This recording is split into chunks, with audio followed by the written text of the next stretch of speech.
আজ কিছুদিন তোর আম্মু শরীরটাও ভালো না, মনটাও ভালো না, তাই ব্লগ ভিডিও গুলো দিতে পারতাছি না। আমি তো আর একা একা এডিট করতে পারি না, এডিট ছাড়া তো ভিডিও আপলোডও দেওয়া যায় না। তোমরা যে আমাকে কি পরিমাণ মিস করো সেটা তোমাদের কমেন্ট দেখলেই বুঝতে পারি। যাই হোক, আজকে নতুন একটা ব্লগ নিয়ে চলে আসলাম। আসসালামু আলাইকুম, সবাই কেমন আছো?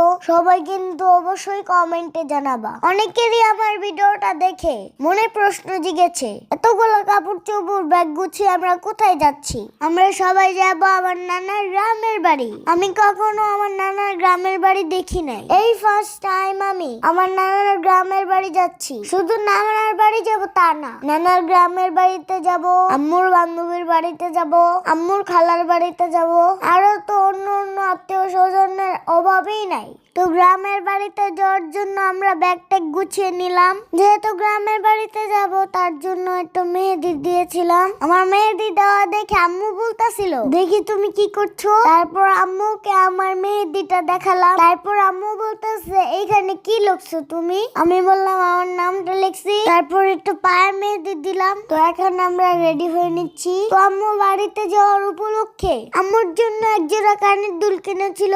আম্মু অনেকদিন ধরে একজোড়া কানের দুল কিনবে করে আর কেনা হচ্ছিল না। কিনবে কি করে? সবার শখ পূরণ করতে করতে নিজের শখের কথাই ভুলে গিয়েছিল। আম্মুর এই কানের দুলগুলো আম্মুর অনেক পছন্দ হয়েছিল। তো সবাই কমেন্টে জানাবেন তো আম্মুর এই কানের দুলগুলো কেমন হয়েছে। আমি আগেই রেডি হয়েছিলাম, কিন্তু যেহেতু আমি বাচ্চা মানুষ তাই আমাকে বারবার এই রেডি করাই দিতে হয়। তো রেডি হওয়ার পরে পকেট হাত দিয়ে দেখি আমার পকেট 1 টাকা কোত্থেকে জানি আসলো। এটা আম্মুকে দেখাচ্ছিলাম। এদিক দিয়ে সবাই রেডি হতে হতে আমার ঘুম পেয়ে গিয়েছিল। তাই আমি ডাইনিং টেবিলের উপরে বসে ঘুমিয়ে পড়ে গিয়েছিলাম। যেহেতু আমাদের বাস 8টায় ছাড়বে তাই আমরা 20 মিনিট আগে বের হয়ে গিয়েছিলাম। আমরা মানুষ ছিলাম 5 জন, কিন্তু আমাদের ব্যাগ এক একজনের 2টা করে। তো আমরা দাঁড়িয়েছিলাম বাসার নিচে। আমাদের রেখে নানু গেল রিক্সা আনতে। বলতে বলতে নানু রিক্সা নিয়ে চলে আসলো। তো আমরা এখন সিট নিয়ে বসলাম। আমাদের বাস 8টায় ছাড়ার কথা ছিল,